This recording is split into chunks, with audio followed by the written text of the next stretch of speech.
लोकमाता, कर्मयोगिनी धर्म रक्षिणी, मालवा का अद्भुत सूर्य जब चौंडी गांव में जन्मा था, होलकर वंश की प्रखरता से वह पूर्ण सूर्य सा ढलता था। चरवाहे की बेटी होकर जिसने शिव को इष्ट माना, न्यायपूर्ण और सत्य प्रेम को उसने धर्म सुशासन माना, छोटे छोटे कामों से जिसने स्वर्ण राज्य बनाया था, तब लोगों ने उसे न्याय की रानी महारानी अहिल्याबाई बनाया था। माता अहिल्या की यह महागाथा जिसके सामने हर भारतवासी झुकाता है अपना माथा, झुकाता है अपना माथा।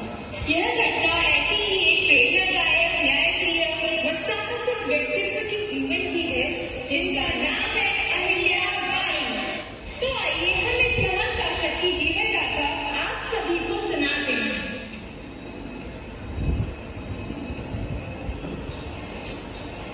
1733 में अहिल्याबाई का विवाह इंदौर के महाराजा मल्हारराव होलकर के पुत्र खांडेराव होलकर से हुआ।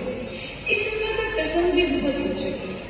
एक बार युद्ध में आने के लिए मल्हारराव होलकर दक्षिण भारत जा रहे थे। मल्हारराव होलकर अपने समय के सुविख्यात मराठी सेनापति बाजीराव पेशवा के विश्वस्त माने जाते थे। दक्षिण भारत जाते मार्ग में हुए विश्राम के लिए चांडी गांव के मंदिर में उन्होंने एक 8 वर्षीय बालिका को गरीबों को पूजन वितरण की व्यवस्था करते देखा। उस बालिका का व्यवहार गरीबों के प्रति बहुत मधुर था। भोजन के लिए सबको पंक्तिबद्ध बैठाना, फिर भोजन वितरण के लिए अपने बाल टोली को सम्मिलित करने का काम भी वह बालिका ही कर रही थी। ये सब मल्हारराव जी ने ध्यान से देखा। पूजन वितरण के बाद वह बालिका भगवान के भजन करने लगी। मल्हारराव जी को बालिका द्वारा की गई पूजन वितरण व्यवस्था और भजन की तन्मयता भावी।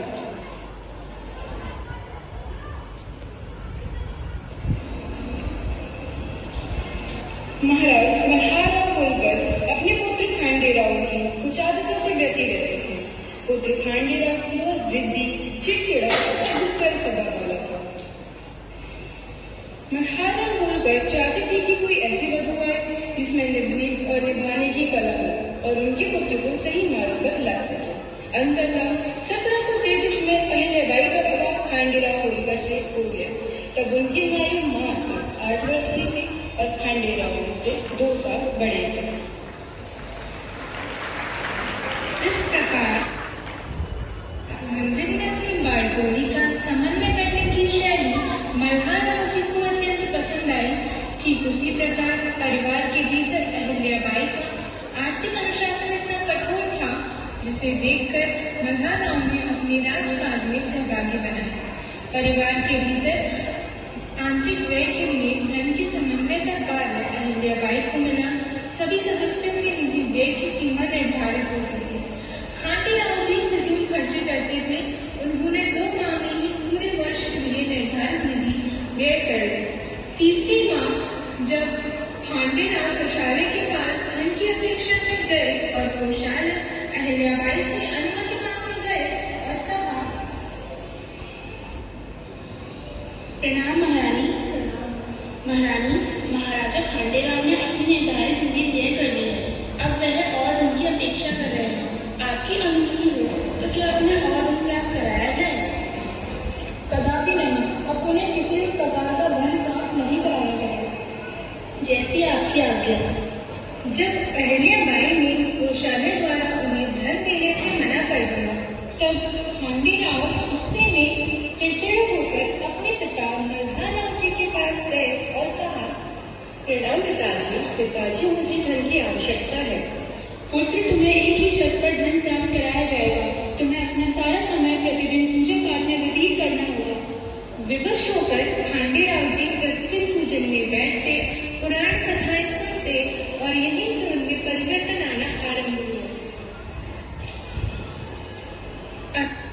अहिल्याबाई होलकर के विवाह के 12 वर्ष बाद उनके पति खांडेराव होलकर की कुंभ की लड़ाई में मृत्यु हो गई।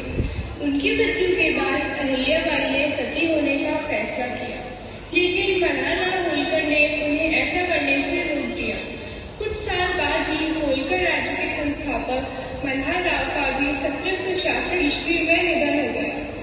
इतना सब कुछ होने के बाद अहिल्याबाई होलकर ने 1767 में होलकर राज्य की भागदौड़ संभाली। ससुर मल्हारराव से मिले संस्कारों और मार्गदर्शन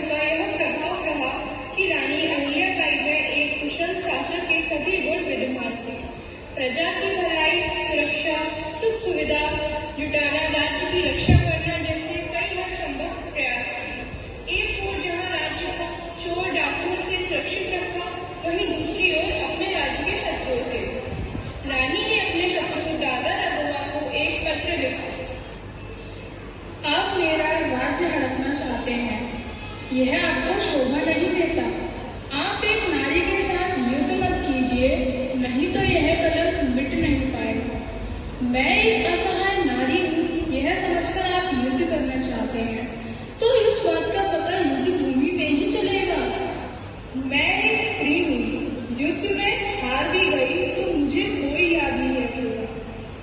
यदि आप युद्ध में हार गए तो जग में आपकी हंसी होगी।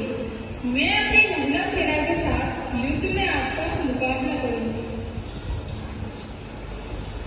दादा रघोबा ने जब यह पत्र पढ़ा तो विशाल सेना, महिला सेना और युद्ध की तैयारी ने दादा रघोबा के हौसले को पस्त कर दिया और इस तरह रानी ने बिना युद्ध लड़े, बिना खून खराबा के युद्ध जीता भी और एक शत्रु को अपने व्यवहार से मित्र भी बना लिया। इंदौर नगर में एक गाय का बछड़ा गुजर रहा होता है।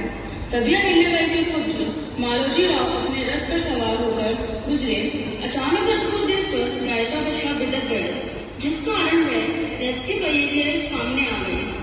गाय के बछड़े को मरा हुआ देख आसपास के लोग इकट्ठे हो गए और कहने लगे, मालोजी राव ने तो अनर्थ ही कर दिया। कितनी निर्दयी है राजकुमार, उन्होंने तो पीछे मुड़कर भी नहीं देखा। एक माँ से अपने पुत्र को अलग कर दिया। अंधेरे अंधेरे। तभी राजमाता आती हैं और सब प्रणाम करते हैं।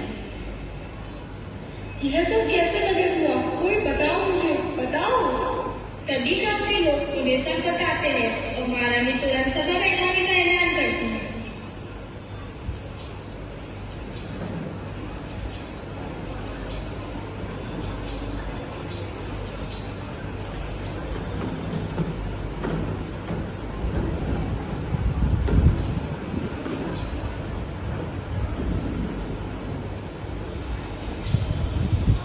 क्षमा करें राजमाता, आप चिंतित दिखाई दे रही हैं। आप व्यतीत न हो राजमाता। मंत्री जी, पद में आते समय हृदय विदारक दृश्य देखकर हमारा मन तो बैठा ही जा रहा है। सेनापति जी, गाय के मालिक को दरबार में तुरंत बुलाया जाए। जो आपकी आज्ञा महारानी। राजमाता का आदेश सुनकर सेनापति गाय के मालिक को तुरंत दरबार में बुलवाती है। प्रणाम राजमाता, आपका आदेश आया था।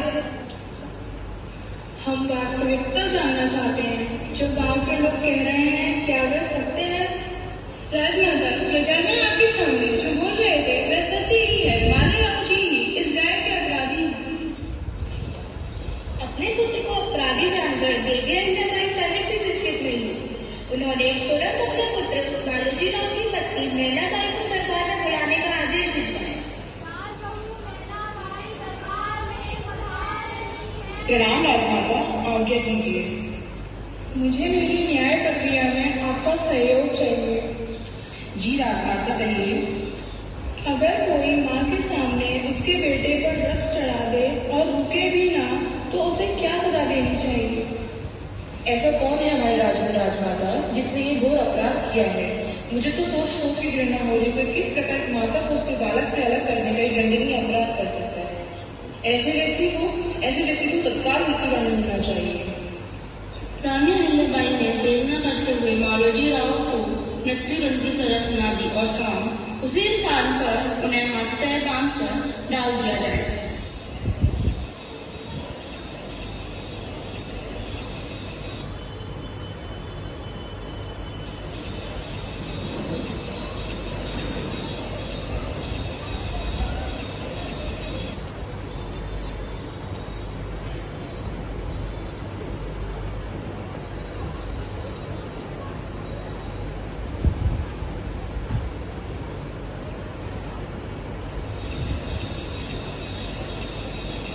रथ के सारथी को देवी ने रथ चढ़ाने का आदेश दिया, परंतु सारथी ने हाथ जोड़कर उस आग्रह को अस्वीकार कर दिया। मातोश्री, युवराज राजकुल के एकमात्र कुलदीपक हैं। आप चाहें तो मुझे प्राण दंड दे दीजिए। तब देवी अहिल्याबाई स्वयं रथ पर सवार हुई और रथ को मालोजी की ओर तेजी से दौड़ाया। तभी अचानक एक अप्रत्याश घटना घटित हुई। रथ निकट आते ही बछड़े की माता रथ को रोककर खड़ी हो गई। गौ माता को हटाकर देवी अहिल्याबाई ने दोबारा कोशिश की, किंतु वह फिर आ गया। सारा जग समुदाय इस ममता भरी घटना को देख रहा था और गाय माता की घोष लगाया।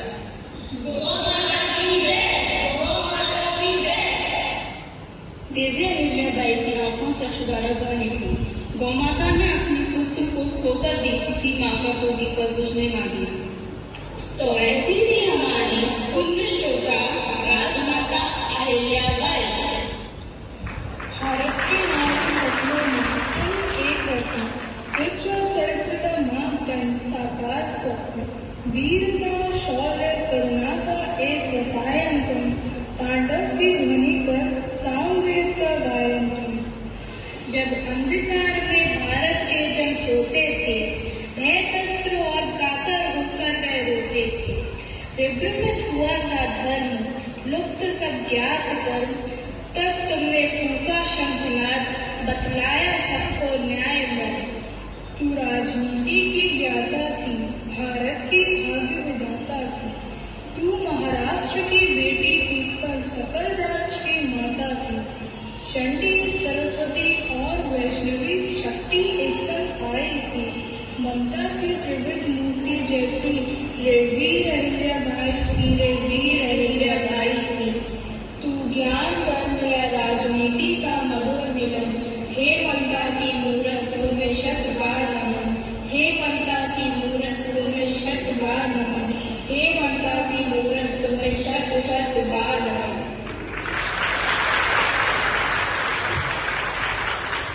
That was absolutely mesmerizing. Each sentence, each